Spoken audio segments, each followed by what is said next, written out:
Bonjour à tous, bienvenue dans Terre des Hommes au Grand Palais, émission exceptionnelle. Le Figaro a 200 ans, vous le savez, pour le bicentenaire du journal, on a fait cette exposition, cet événement extraordinaire au Grand Palais, donc en plein centre de Paris. Et on va parler précisément dans cette émission de Terre des Hommes, vous savez, votre rendez-vous consacré aux grandes questions écologiques, à la place de l'homme dans le monde du vivant. On va parler du rôle justement qu'ont joué les médias avec le reportage, avec la photographie, avec la vidéo maintenant, et bien dans les questions écologiques, dans la sensibilisation aux grandes questions que pose aujourd'hui la place de l'homme face à l'environnement. Et pour ce numéro exceptionnel, invité exceptionnel, on sera fiers de recevoir Vincent Munier. Générique, on se retrouve tout de suite dans Terre des Hommes.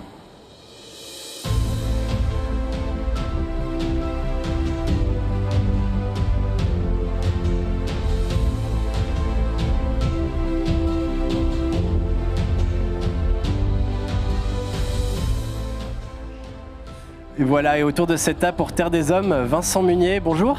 Bonjour. Merci beaucoup d'avoir accepté notre invitation. On est très heureux de vous recevoir dans Terre des Hommes. Je crois pouvoir dire au nom de toute l'équipe que vous êtes parmi les figures qui inspiraient aussi notre travail quand on réfléchit à cette émission. Vous êtes photographe, vous êtes réalisateur, coproducteur d'un film qu'on peut voir dans toutes les salles de cinéma depuis plusieurs semaines, 4 semaines je crois, Le Chant des Forêts. Déjà 800 000 entrées, plus de 800 000 entrées. Oui, à ce jour, oui, c'est complètement incroyable. On n'imaginait pas ça, surtout que c'est un film qui est relativement sobre, simple, avec un minimalisme incroyable. Il a été tourné autour de ma ferme, dans les Vosges, principalement. Une petite vignette norvégienne, un petit séjour de 10 jours là-haut.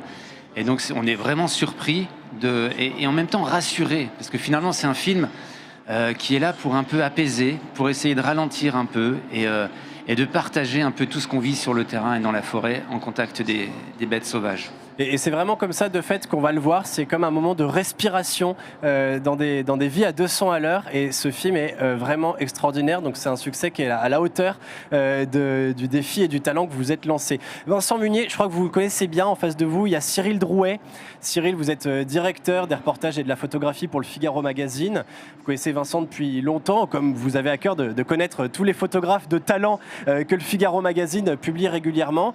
Et c'est vrai que le Figaro Magazine, c'est un des lieux, un des endroits privilégiés dans la presse où on peut justement voir le travail de photographes qui ont à cœur de montrer la nature dans sa beauté, dans sa splendeur. Oui, on essaye de montrer au mieux, des images de photographes qui sont des vrais artistes, des photographes qui sont des photographes éclairants, et puis d'essayer de... Là, je m'inscris vraiment dans les pas de ce que fait Vincent Munier, et c'est pour ça que j'ai beaucoup d'admiration pour son travail. C'est que, selon moi, il est dans une sorte d'écologie positive. Il n'est pas dans une écologie punitive, où on essaye de montrer tout est terrifiant, la planète va mourir, j'ai horreur de ce terme. Et ce qui est intéressant avec lui, c'est qu'on a besoin d'ouvrir nos oreilles en regardant son film, besoin d'ouvrir ses yeux aussi, et c'est cette capacité d'émerveillement qu'il a. Et je crois que ce qui est important pour nous, c'est d'essayer de montrer la beauté de la nature, parce que je pense que ça sensibilise beaucoup plus les gens que de les faire culpabiliser. Montrer la beauté, c'est justement partager le miracle de la vie, et à ce moment-là, de pouvoir la protéger. Et on va essayer de réfléchir justement tout au long de cette émission sur ce que c'est que cette écologie de l'émerveillement. Alors émission que j'anime comme d'habitude avec Madeleine Métayer, fidèle complice de Terre des Hommes, et je crois grande admiratrice de ce film, Le Chant des Forêts, que vous avez vu avec bonheur. Exactement. Je suis ravie de vous recevoir. Bonsoir Vincent Munier. Bonsoir. Alors votre film, on l'a dit, 800 000 entrées, une surprise que j'ai vue pour ma part dans des conditions que je ne recommande à personne et en même temps qui m'ont permis, je pense, d'apprécier tout à fait cette espèce de décalage entre notre époque et ce que permet votre film. Voilà, donc je l'ai vu dans une grande salle près des grands boulevards avec des places à un prix absolument dispendieux. Et au départ, quand on sort de nos vies un peu tempétueuses, toujours assez nerveuses, je me suis dit tiens, ça va peut-être être long. Et en fait, il se passe passe quelque chose de tout à fait magique et toute la salle a réagi exactement de la même façon, à la même image, c'est-à-dire au moment où on se retrouve face à un tronc que soudainement on voit apparaître comme une forme d'immeuble gardé par 2 bougognes chouettes qui se comportent exactement comme ça, comme ces petites vigies citadines qui regardent les comportements de leurs locataires. Et c'est extraordinaire parce que dans ce tronc, on voit apparaître un écureuil et comme ça, toujours sous l'œil vigilant de ces oiseaux. La salle a ri et je crois qu'à partir de ce moment-là, il s'est passé quelque chose. On s'est mis à suivre non pas seulement le lynx, non pas seulement le grand tétra qui obsède votre père, Michel, qui est un personnage important de ce film, avec votre fils Simon, qu'on découvre adolescent typique, adolescent, je dirais, caractéristique de cette génération, à moitié endormi, pas forcément volontaire pour se lever, et en même temps avec quelque chose déjà très spécial. Vous avez emmené votre père, votre fils, ces 3 générations d'hommes qui se retrouvent et qui partent à la recherche des beautés de ce monde. J'ai trouvé ça magnifique, je le recommande à tous nos auditeurs, et je vous propose qu'on en découvre la bande-annonce. C'est gentil, merci. C'est quoi ton meilleur souvenir? C'est comme j'ai vu pour la première fois le grand tétra. Ça a été un grand moment, ouais. Cet oiseau vivait dans les Vosges depuis plus de 10 000 ans. En 50 ans, j'assiste à sa disparition. Et toi, papa, quand est-ce que tu as passé ta première nuit dehors? À ton âge, exactement. Et après ça, j'ai accompagné papy tout le temps. Une vie d'affût.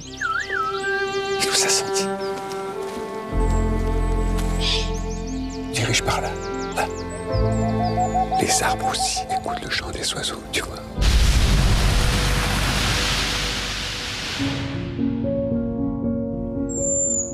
Le monde sauvage, c'est un monde invisible, mais qui laisse des traces. Ça bouge dans le fond. Tu veux te réveiller dans la nuit pour écouter les chouettes? Ah non, moi je veux dormir là. Faut qu'on aille dans le Grand Nord.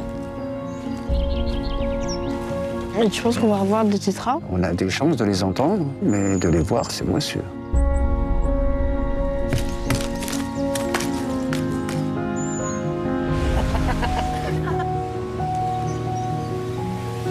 Encore des histoires.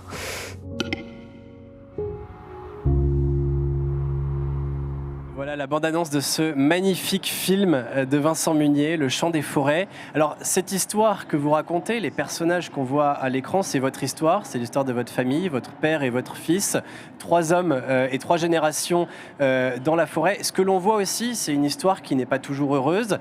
C'est l'histoire de la disparition progressive du grand tétra de vos forêts près de chez vous. Vous êtes obligé d'aller jusqu'en Norvège pour le retrouver. C'est ça aussi, c'est un cri d'alarme, ce film.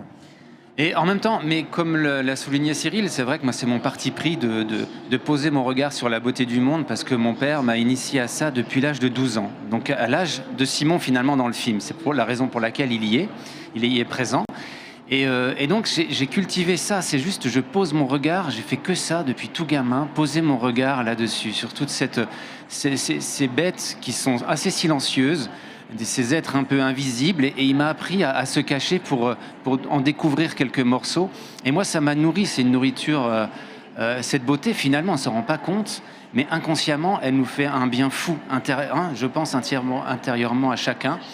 Et il y avait cette envie de le partager au plus grand nombre, quoi. Et le cinéma, la magie du cinéma, grâce à tous ces ingrédients que sont le son, la musique et les images, il n'y a pas que la partie esthétique, va nous faire un petit peu vibrer. Je crois que c'était ça le défi. Comment est-ce qu'on arrive à vous donner un peu la chair de poule comme nous on peut l'avoir sur le terrain? Il y avait cette ambition de vous amener au plus proche de nous, dans l'affût. Et c'est ça, ce sont des énergies, des vibrations qui nous font un bien fou en se passant de mots finalement. C'est pour ça que le chant des forêts, c'est donner la parole à ces bêtes, que nous on se taise un peu, on s'efface, pour leur laisser un peu la place à ces timides, à ces insignifiants. Alors, il y a peu de mots, effectivement, dans votre film, mais il y en a quelques-uns, notamment ceux de votre père, et qui sont, comme le disait Paul, assez inquiets. On l'entend dire, par exemple, « on est dans ce qui s'en va », EST, voilà, donc avec ce constat assez lucide et tragique. Et puis, on sent sa peine, et il y a un petit dialogue entre votre père et votre fils, dans lequel Simon demande à votre père s'il n'a pas l'impression que les gens s'en foutent. Voilà, c'est le terme qu'il emploie. Est-ce que tu n'es pas déçu des gens qui s'en foutent ?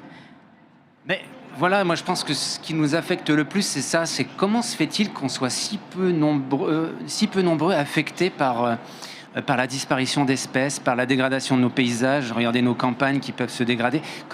Et donc c'est comme une crise de la sensibilité. Et je suis persuadé qu'au profond de chacun, on est tous quand même des émerveillés aussi. Il faut juste réveiller ça. On l'a tous été, étant gamin.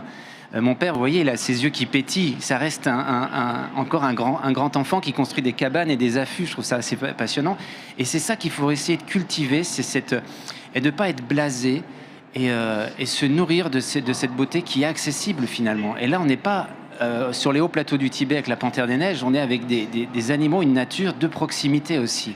Et c'est une poésie qui est accessible et qui nous échappe parce qu'on n'a pas le temps, on ne prend pas le temps. D'ailleurs, non seulement c'est la forêt qui est à côté de chez nous, et comme vous le dites, on verra probablement pas tous des loups blancs comme vous avez eu la chance de pouvoir en approcher de près, ou la panthère des neiges bien sûr, mais chacun peut aller en forêt et s'il a un peu de chance et de discrétion, observer une biche près d'un étang. La forêt elle-même, c'est un des personnages du film. Il y a des scènes d'une lenteur et d'une beauté exquise où on regarde simplement la brume s'accrocher à la cime des pins dans les forêts près de chez vous. Et on a le sentiment que la forêt, on parlait du tronc des vieux arbres qui dépérissent et qui laissent la place à la vie qui s'enracine dedans. Une toile d'araignée gonflée par le vent avec des taches de rosée, j'ai eu les larmes aux yeux. J'étais fatiguée, mais je crois que c'est pas la seule explication. C'est la poésie des choses simples près de chez soi et pas seulement des reportages animaliers extraordinaires comme on en connaît beaucoup aussi, mais qui donnent par ce sentiment d'exotisme une dimension inaccessible à la chose. Moi je pense que c'est ça, que le merveilleux il n'est pas obligé d'être spectaculaire. C'est un petit peu ça, c'est presque anti-spectaculaire ce documentaire. On est dans une poésie simple. Et si on arrive à être en immersion là-dedans, c'est pour ça que il n'est pas si évident ce film. Rien que le plan du début, c'est 1 minute 30 de brume avec des vocalises, des chants un peu mystiques. Et là, c'est une entrée en matière. Et dans la forêt, c'est ça, on y entre. Contrairement au plateau du Tibet où on regarde de loin, là on y pénètre, on se sent totalement enveloppé par des présences invisibles. Et par ce que m'a inculqué mon père, et finalement le fait de s'effacer et se taire, ça va les révéler doucement. Et c'est ça en fait, c'est presque un peu comme moi, je vois une notion très spirituelle là-dedans, presque, comme des prières qui bougent. Et moi, ça me nourrit intérieurement. C'est quand même assez chouette, parce qu'on n'est pas obligé, en effet, d'aller très très loin. Et pour moi, ça, c'est précieux. Et comme vous le disiez, Cyril, je pense que c'est une des clés aussi pour, après, être dans la protection. On y est sensible à ça, donc on va être un petit peu actif pour protéger tout ça. Oui. Et c'est pas obligé de rabâcher des discours qui sont parfois en effet culpabilisateurs ou qui nous ralentissent dans l'action parce qu'on est complètement déprimé en quelque sorte. Oui, je crois qu'effectivement la démarche de Vincent, qui est une démarche pour moi beaucoup plus éclairante, c'est qu'il fait apprécier le beau aux gens pour essayer d'éveiller nos consciences. Et je pense qu'on éveille beaucoup plus de conscience en maîtrisant la beauté, en prenant le temps, effectivement, en étant un peu hors du temps. On est dans un monde qui bouge à une vitesse folle, et parfois se retrouver en contact seul avec la nature, c'est un moment d'exil presque exceptionnel. Et c'est vrai que je crois que la protection de pas de la planète, de cette harmonie du vivant, parce que moi j'aime pas protéger la planète. Moi, j'ai envie qu'on protège. Elle n'a pas besoin de nous pour s'en sortir. C'est le vivant qui a sa surface. La planète, elle n'a pas besoin de nous pour s'en sortir. Si tout est détruit demain, la planète continuera d'exister. C'est juste l'homme qui ne sera plus là. Et ce qu'on doit essayer de préserver, c'est cette harmonie du monde du vivant. Et qu'on est juste aussi, j'espère pas de passage, mais que pour la durabilité de l'espèce humaine, il faut qu'on puisse s'accorder avec ce monde naturel. Mais c'est vraiment ça. Et puis, je pense que il faut qu'on arrive à revenir à quelque chose de beaucoup plus horizontal. Comment se fait-il que nous, notre espèce, on est quand même une espèce animale, on a toujours été dominant. On s'est formé un peu sur la domination, sur la performance, l'optimisation. Et comment est-ce qu'on revient à une place qui est plus proche des autres, non humains en quelque sorte. Et pour retrouver une harmonie, comme vous le disiez, une cohabitation, et comment est-ce qu'on habite ce monde un petit peu différemment et qu'on change notre prisme de parce que ça m'affecte quand même de décider du sort des espèces animales en fonction de si on a un intérêt ou pas envers elles, quoi. C'est quand même assez moche. Comment est-ce qu'on revoit un peu notre copie et c'est se sauver nous-mêmes en quelque sorte, hein. Oui, il y a quelque chose qui m'a toujours marqué, et je me souviens aussi d'un autre documentaire qui vous met en scène et que j'avais vu, dans lequel vous expliquez que parfois, quand vous êtes à l'affût, donc on imagine, parce qu'on ne le voit pas ça forcément dans le film, mais ça fait des heures que vous êtes là, dans des conditions qui ne sont pas toujours agréables, c'est une attente très longue, c'est le froid, c'est l'incertitude de savoir si l'animal va venir ou pas. Et vous aviez dit, je me souviens très bien, que vous n'appuyez pas toujours sur l'objectif de l'appareil photo, parce que parfois vous avez le sentiment de déranger l'animal si vous faites ça. Et cette espèce de respect, de politesse presque à l'égard du monde sauvage que vous avez dans votre approche témoigne chez vous d'une volonté de connaître l'animal en profondeur. C'est pas un rapport abstrait aux êtres, mais c'est un rapport de connaissance et de respect. Et c'est vrai que finalement, en y réfléchissant, je me dis que par votre métier de photographe et de réalisateur et par le talent avec lequel vous approchez le monde animal de cette façon, vous montrez qu'on peut avoir un rapport effectivement différent parce que plus respectueux et surtout parce que plus au fait, plus au courant de l'harmonie du monde vivant. Et peut-être que c'est ça parfois qui s'estompe un peu dans le rapport au monde très instrumental que vous venez de décrire. Oui, probablement. Je ne sais pas pourquoi est-ce qu'on est arrivé à ce niveau-là d'hégémonie envers toutes les autres espèces. Mais c'est vrai qu'il m'arrive en effet de lâcher l'appareil. L'appareil photo, je le dis souvent, est comme une barrière entre ce que je vis et j'aurais préféré parfois être plus un poète ou un écrivain ou un dessinateur où il n'y a plus de barrières techniques. Et en effet, et je pense que c'est aussi ce film, il donne aussi envie aux gens d'aller dehors. Et il me semble que c'est vraiment important de vivre ça. C'est pas juste par procuration, par un film, par des écrits, des livres, mais de le ressentir vraiment au plus profond de notre être, probablement pour après pouvoir changer un petit peu notre manière de vivre. Bon, quand même, Vincent Munier, heureusement que vous lâchez pas l'appareil à chaque fois, parce que sinon Cyril Drouet pourrait plus faire son travail. Parce que c'est vrai que quand on est à votre place comme directeur des photographies, des reportages au Figaro Magazine, finalement la photographie, c'est un intermédiaire qui permet à tous vos lecteurs, et ils sont nombreux, de voir ce qu'a vu à travers son œil de photographe Vincent Munier, ce qu'ont vu d'autres. Il y a quelques reportages comme ça, on ne pourra pas tous les citer, il y en a trop en pratiquement 50 ans d'histoire de Figaro Magazine, mais quelques reportages particulièrement marquants qui vous permettent de dire, Cyril, que finalement, voilà, le Figaro Magazine est aussi au rendez-vous de ce défi de l'écologie, de l'émerveillement. Quand on préparait l'émission, on en avait cité quelques-uns ensemble, certains peut-être plus marquants que d'autres. Les photos de Brett Stearton, par exemple, dans le parc des Virunga en République démocratique du Congo. Là, on arrive dans un endroit où tout le monde ne pourra pas mettre les pieds et où, au fond, il faut juste se taire et admirer, comme ce que fait Vincent Munier quand il va dans la forêt. Le parc national des Virunga en République démocratique du Congo, on est dans la région de l'Ituri, on est dans une région absolument épouvantable au niveau stratégique et géostratégique, et puisqu'on est dans des guerres intestines aussi. Et il y a un travail remarquable. Ce parc a 100 ans. Il fête d'ailleurs cette année ses 100 ans. Et Brent Stearton est un photographe qui, depuis 20 ans, travaille sur ce parc des Virunga, qui est une merveille de biodiversité. Il travaille avec 650 rangers et Emmanuel de Mérode, qui est le prince de Mérode, qui est belge d'origine et qui est installé là-bas. Et on assiste parfois, parce qu'il y a ce miracle de la biodiversité, c'est un repère pour les gorilles, pour les chimpanzés, pour toutes sortes d'animaux, mais il y a quelque chose d'extraordinaire qui s'était passé par exemple en 2020. En 2020, Brent Stearton avait photographié depuis l'Ouganda, il y a une énorme migration de 574 exactement éléphants qui ont parcouru plusieurs centaines de kilomètres pour revenir dans ce parc d'eux-mêmes, dans ce parc des Virunga, après un demi-siècle d'absence. On ne peut pas expliquer comment ça s'est passé, on ne comprend pas, c'est le mystère des animaux, mais il avait photographié cette transhumance incroyable parce que ces animaux sont retournés dans un endroit où ils se savaient protégés, où ils savaient qu'il y avait une bienveillance naturelle.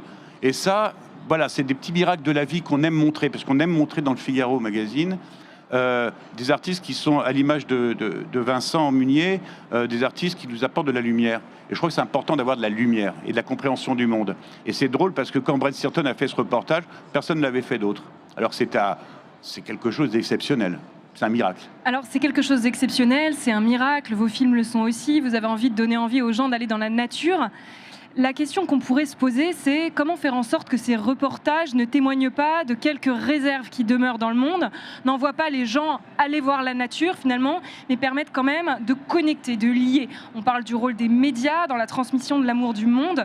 Comment fait-on pour ne pas déconnecter ces deux univers, c'est-à-dire d'un côté la nature à protéger et puis notre vie humaine qu'on mènerait par ailleurs, comme si les deux étaient étanches. Votre père dans le film dit quand même en voyant passer les avions, il n'y en avait pas autant.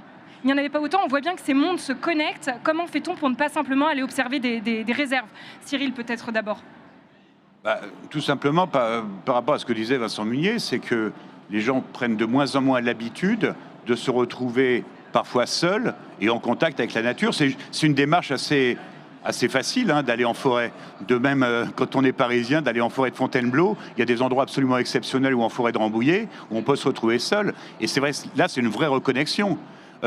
C'est assez amusant parce que même à côté de il y a tous ces mouvements aussi où les gens essayent d'aller dans des ermitages, de se retrouver seuls, de se reconnecter. Donc on sent qu'il y a quand même un besoin, mais il n'est pas nécessaire de payer 2500 € la semaine pour essayer de se purger de la modernité du monde. Après, la modernité du monde, pour moi, elle est liée aussi à la population, à tout ce qui se passe. C'est normal, on ne peut pas éviter cette modernité. Mais par contre, on peut essayer de s'appuyer sur une reconnexion avec la nature. Et ça, c'est très facile. C'est ce que montre justement Vincent en se disant, il suffit d'aller dans les forêts des Vosges. C'est pas loin, mais on a l'impression qu'on est dans un monde, on n'est pas dans un sanctuaire de biodiversité inviolable et inviolé.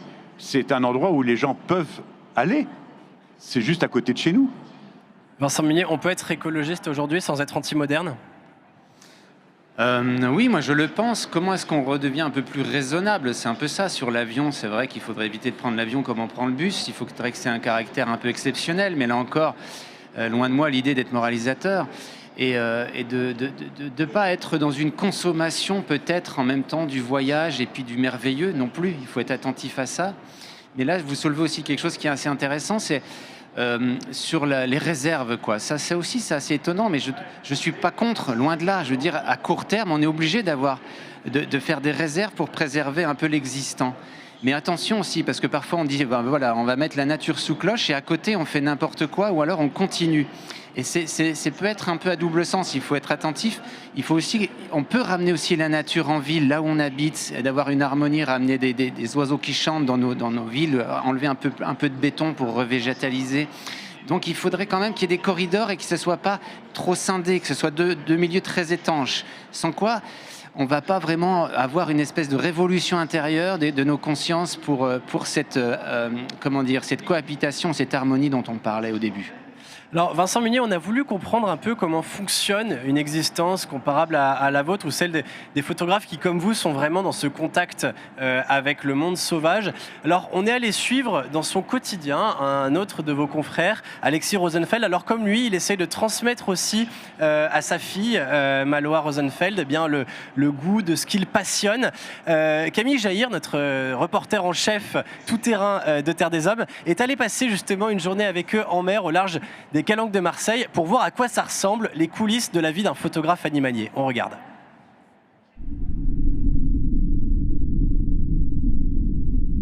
Sous l'eau, une grande partie, c'est l'imaginaire, c'est de dire tiens, qu'est-ce qui va se passer là ? Qu'est-ce que je vais réussir à créer d'exceptionnel pour moi comme photographie ? Qu'est-ce que je vais pouvoir raconter comme histoire avec ?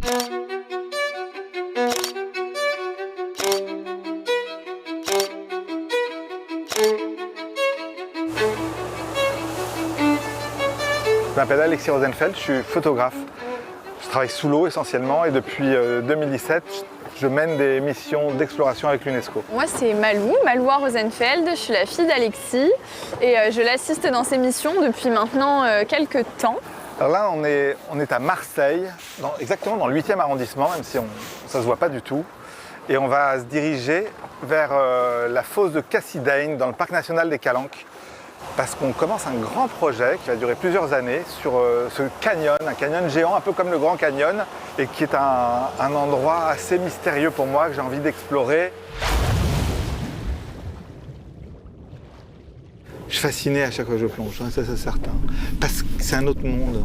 J'ai l'impression de changer de niveau dans un jeu. Je rentre dans un monde vraiment merveilleux et surtout, il y a quelque chose de très mystérieux, c'est que je ne sais pas ce qui va se passer. Mais à chaque fois, il se passe quelque chose.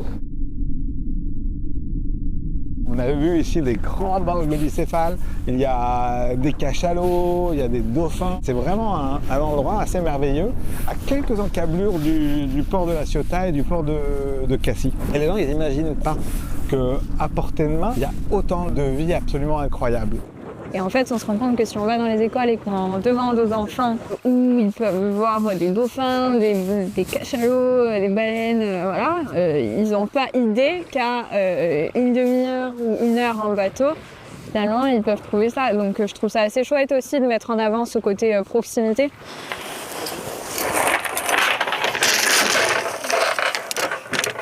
Alors attends avant de siffler là. Ah, de l'eau, il y en avait. On rappelle les assiettes de Yannick à Aldabra.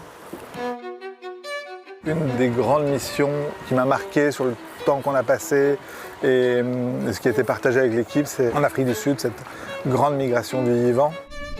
Ce sont des milliards et des milliards de sardines qui prennent le contre-courant à Goulas, qui sont poursuivis par tous les prédateurs de l'océan. Il y avait un réel mélange à la fois de passion et de documentation pour le message qu'on veut partager. On ramène les photos pour pouvoir raconter nos histoires, raconter ce qui se passe et sensibiliser. Il y a toute une partie en mer et il y a une autre partie, c'est la partie cachée du travail. C'est sur l'ordinateur, c'est de trier les photos et de faire les retouches aussi. Ces photos brutes, quand je la développe, je fais un masque et ça me donne ça. C'est-à-dire que ça me permet de faire ressortir ces dauphins, montrer la puissance de ces chasses et du vivant, de pouvoir offrir mes yeux qui ont la chance de pouvoir aller sous l'eau. Dans le projet qu'on mène avec toute l'équipe et avec Malou, c'est ça, hein, c'est vraiment un travail de sensibilisation au grand public sur la grande histoire de l'océan.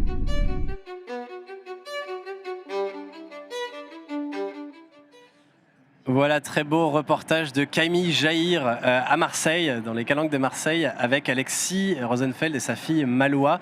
On retrouve de nouveau une histoire de transmission, au fond, de passion qui se transmet de père en fils, de père en fille. Et évidemment, ça fait écho à la place qu'occupe Simon, votre fils Vincent, dans votre propre film. Qu'est-ce que vous vous dites quand vous le regardez se passionner comme vous pour cette vie sauvage? Vous vous dites que la relève est là? Alors oui, et en même temps, il ne sera pas aussi passionné, aussi fou que je le suis ou que mon père l'est. Donc, mais c'est pas grave, il a cette capacité quand même à avoir un peu de curiosité, de bienveillance, d'empathie envers ce qui l'entoure. Et c'est ça qui est important. Il a compris que la nature, c'est pas juste un spectacle, mais c'est une vie partagée, en fait. C'est franchement ça. Et il me semble que ça, il l'a acquis. Et vous nous l'avez partagé aussi, cette curiosité, cette envie peut-être un peu plus pressante à la fin de cette émission, de sortir de chez nous et d'aller voir ce que la beauté du monde sauvage nous réserve, peut-être dans les forêts juste à côté de chez nous, ou un peu plus loin, ou jusque dans les steppes himalayennes. Merci beaucoup Vincent Munier de nous avoir partagé votre passion. Merci à vous. Et évidemment la beauté de votre travail. Merci Cyril Drouet du Figaro beaucoup. Magazine d'avoir aussi participé à cette émission exceptionnelle de Terre des Hommes pour le bicentenaire du Figaro. Et on se retrouve bien sûr dans 2 semaines pour un prochain numéro de Terre des Hommes. Bonne fin de journée à tous.